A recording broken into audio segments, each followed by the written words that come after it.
Have a nice day, student of standard 7th. आज exercise 8.3 में example number 6 सिखाने जा रहा हूँ। एग्जाम्पल नंबर 6 में लिखा है Juhi sells a washing machine for ₹13,500. She loses 20% in the bargain. What was the price at which she bought it. तो यहाँ हमें सेलिंग प्राइस दे दी है, तो यहाँ हम लिख देते selling price of washing machine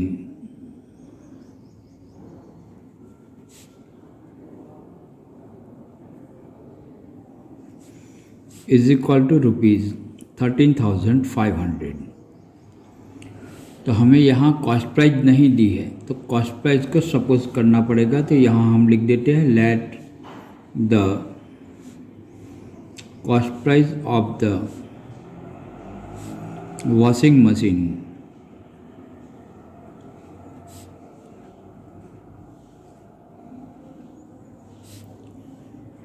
BX और लॉस दिया है 20%।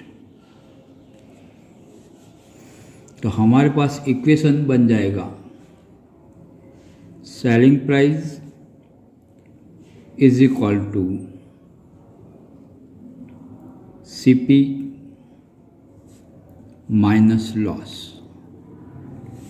तो यहाँ कॉस्ट प्राइस नहीं दी है, लेकिन सेलिंग प्राइस दी है 13,500 और लॉस कर रहे हैं, तो हमारी जो कॉस्ट प्राइस है उसमें से लॉस सब्ट्रैक्ट करेंगे तो हमें सेलिंग प्राइस मिल जाती है। ओके, सेलिंग प्राइस कितनी दी है? ₹13,500। कॉस्ट प्राइस X ले लेते हैं और लॉस तो यहाँ हम लिखेंगे कितने 20% है, तो यहाँ 20% of CP that means cost price. Percentage हमेशा कॉस्ट प्राइस से ही निकलते हैं। तो यहाँ ₹13,500 is equal to X minus 20%, that means 20/100 of की जगह पे multiply CP that means X। ये 25 जा 100 होगा, 21 जा 20 होगा। यहाँ ₹13,500 is equal to X minus X/5। ये इक्वेशन हमें मिला है। अब आगे देखते हैं। तो ₹13,500 इज इक्वल टू, इसका सिंपल फॉर्म करेंगे ये दोनों का मल्टीप्लाई करेंगे या वरना 5 का LCM ले लेंगे। तो यहाँ 5X हो जाएगा minus X/5। Therefore ₹13,500 is equal to 5X minus X that means 4X/5। Therefore ₹13,500 हमें X ढूंढना है, तो ये 4/5 दिया है, तो इसका रेसिप्रोकल ले लेते हैं। तो यहाँ इस साइड लाते हैं तो रेसिप्रोकल हो जाएगा 5/4 इज इक्वल टू X। अब यहाँ डिवाइड करेंगे, तो 4 से डिवाइड करते हैं तो हमें आंसर मिलेगा 3,375। ओके, आपको डिवाइड करके देख लेने का है और बाद में हम ये दोनों का मल्टीप्लाई करेंगे तो हमें आंसर मिलेगा 16,875 rupees is equal to X। तो हमें ये कॉस्ट प्राइस मिल गई है। Therefore the cost price of the washing machine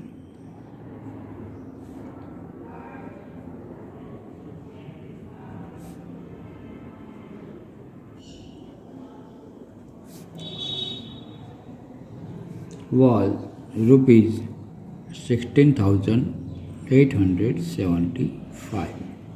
यहाँ लास्ट में हमें आंसर मिल जाता है the cost price of washing machine was ₹16,875। Okay, तो यहाँ हम लिख सकते हैं therefore the price at which the washing machine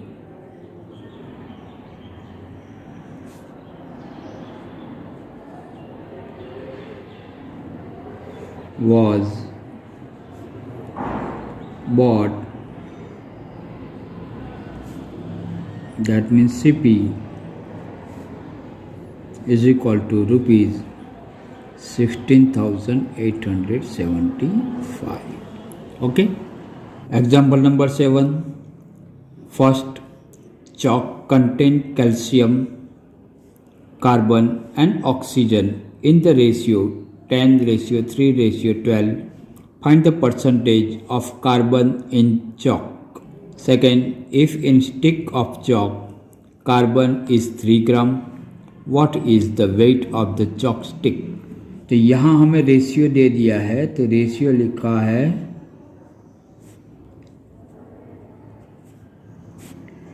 10:3:12। तो ये 10 दिया है वो कैल्शियम है,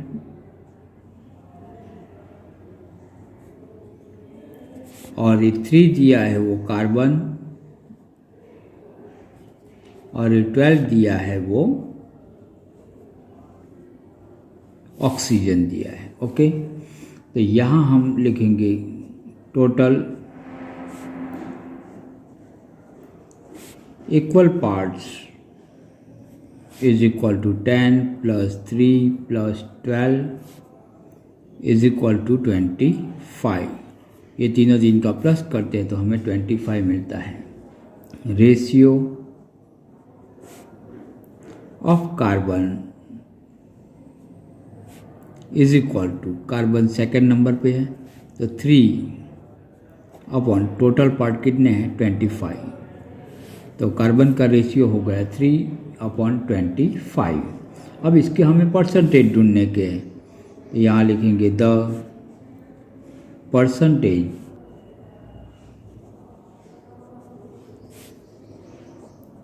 of carbon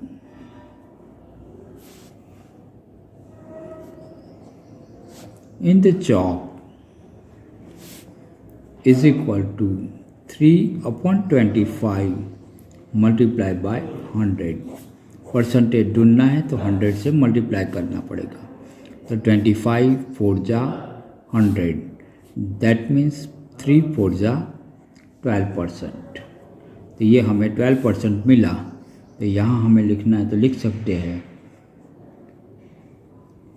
there is 12% carbon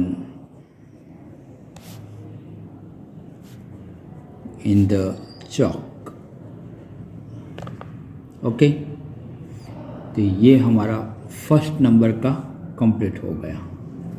अब देखते हैं सेकंड नंबर। सेकंड नंबर में कहाँ है, in a stick of chalk carbon is 3 gram, what is the weight of the chalk stick।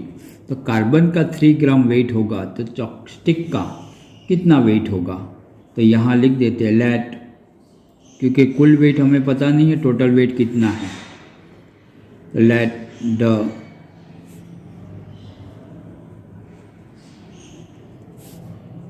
Wait of the chalk stick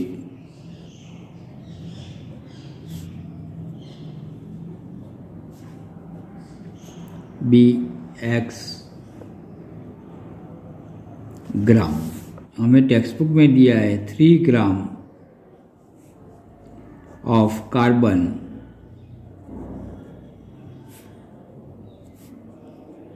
in the chalk stick, therefore 12% of x is equal to 3। 3 ग्राम दिया है तो 3 ग्राम यहाँ आ गया। अब percentage कितने हैं, यहाँ हमने ढूंढ लिया 12%, तो यहाँ लिखेंगे 12% of x, x that means chalk stick का वेट कितना है वो हमें ढूंढने का है, तो x लिख दिया है, तो 12% of x is equal to 3। Therefore 12% that means 12/100 of की जगह पे multiply x is equal to 3। Therefore x हमें ढूंढना है, तो x इज इक्वल टू 3। 12/100 की साइड को चेंज करते हैं तो रेसिप्रोकल हो जाएगा, तो 100 डिवाइड बाय 12। देयरफॉर 3 4 जा 12 एंड 4 25 जा 100। Therefore x is equal to 25। तो यहाँ हम लिख सकते हैं the weight of the chopstick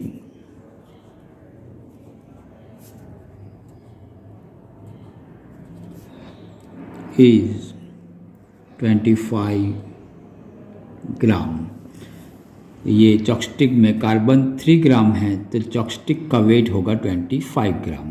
okay, समझ में आ गया आपको। अब देखते हैं एग्जाम्पल नंबर 8।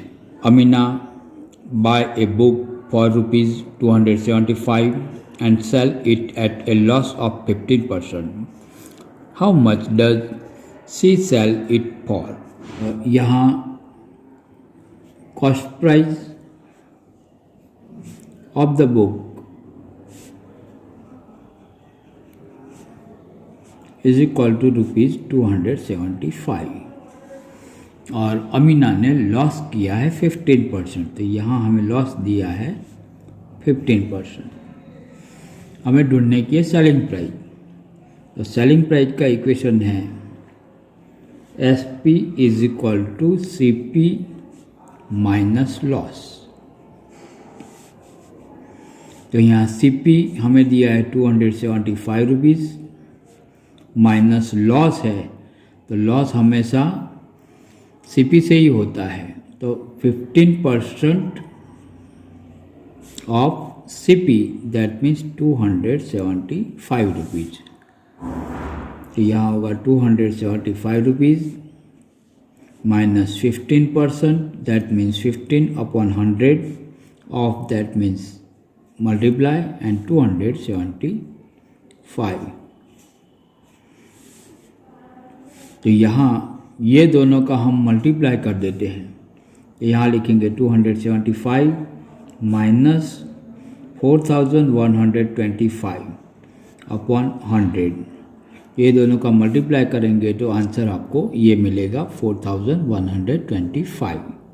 तो इसका मतलब क्या होगा, तो यहाँ 275 माइनस 41.25, ओके, क्योंकि यहाँ 20 आए हैं, तो डेसिमल के बाद 2 डिजिट आएंगे। अब ये सब्ट्रैक्ट करते हैं तो हमें आंसर मिलेगा ₹233.75। Therefore Amina sell the book for ₹233.75 पैसा। ओके, तो ये एग्जाम्पल नंबर 8 हमारा कंप्लीट हो गया। हमें इसकी सेलिंग प्राइस मिल गई है। एग्जाम्पल नंबर 6, 7, 8 आपको आपकी नोटबुक में अच्छी राइटिंग से लिखने का है, और एग्जाम्पल नंबर 9, 10, 11 की प्रैक्टिस करने की है। एग्जाम्पल नंबर 9, 10, 11 नेक्स्ट टाइम सिखा देंगे। Okay, thank you for watching my video.